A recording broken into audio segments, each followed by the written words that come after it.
stopped for a woman running in the road at 1:30 a.m. I still don't know what I saved her from. Slash true scary stories. My name is Christoph. I'm an 18-year-old guy living in Gatineau, Canada. For those who don't know the area, Gatineau is a pretty calm city right next to Ottawa.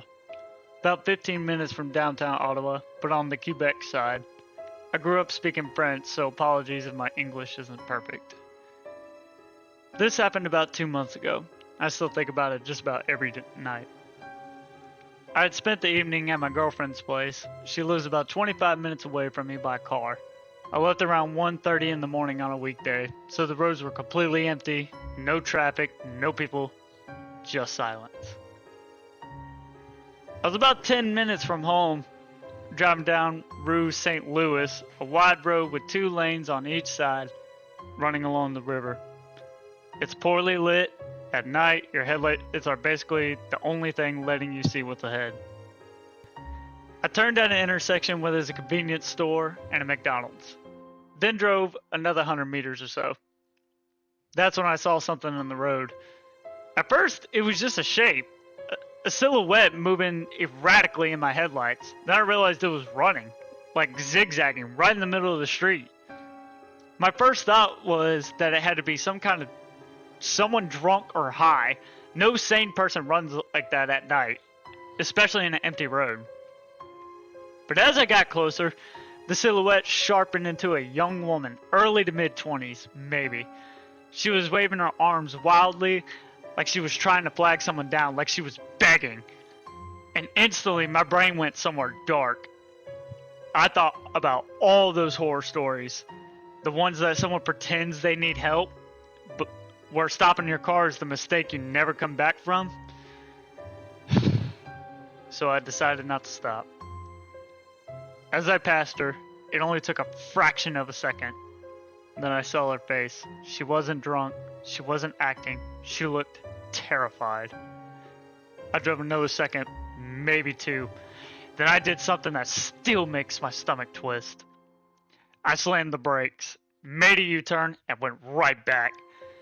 I stopped about 7 meters away and slowly cracked my window open. I didn't even get a chance to speak.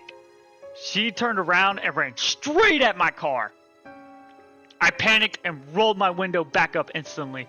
She grabbed the rear passenger door handle behind me and tried to open it again and again and again.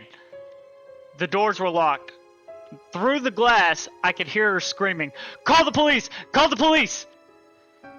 My hands were shaking as I grabbed my phone and dialed 911. While it was ringing, I lowered my window just a few centimeters and said, Okay, calm down. I'm calling the police. You're safe."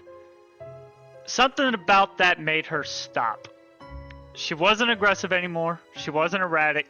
Just completely broken. She didn't look intoxicated at all. Just pure panic. She told me she was going to walk back towards the convenience store and the McDonald's I had just passed, about 100 meters away or so. She started walking. I followed her in my car, barely moving, maybe 2 kilometers an hour. Still on the phone with the dispatcher, I explained everything. A young woman running in the middle of the road, screaming for someone to call the police, clearly distressed, but not drunk or high. By the time I finished giving our location, we reached the convenience store. Both the store and the McDonald's were closed. There was no one else around, just her and me. Under harsh gas station lights, she leaned against the wall, just crying. And for the first time, I could really see her. That's when I noticed her hands. They were completely covered in blood. Not smeared, not splattered, just soaked. I'd never seen that much blood in my life. Her clothes were stained too. My heart started pounding so hard I could hear it. I asked her quietly, "Ma'am, are you injured?" She shook her head. "No." I swallowed and asked, "Is that your blood?" She looked at her hands, then she said, "No." My mind went blank. If it wasn't her blood, then whose was it? Before I could ask anything else, there was a long silence, maybe 10 seconds. Then she just broke. She started crying harder than before and said in a voice I'll never forget, "I'm so ashamed of what I did. They will never forgive me. Before I could even process what that meant, a police officer pulled up really fast. 2 officers got out.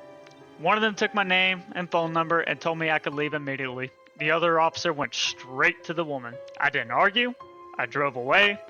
That was the last time I saw her. It's been 2 months. No call from the police, no follow-up, no news article, no missing persons, no crime reported anywhere. Nothing.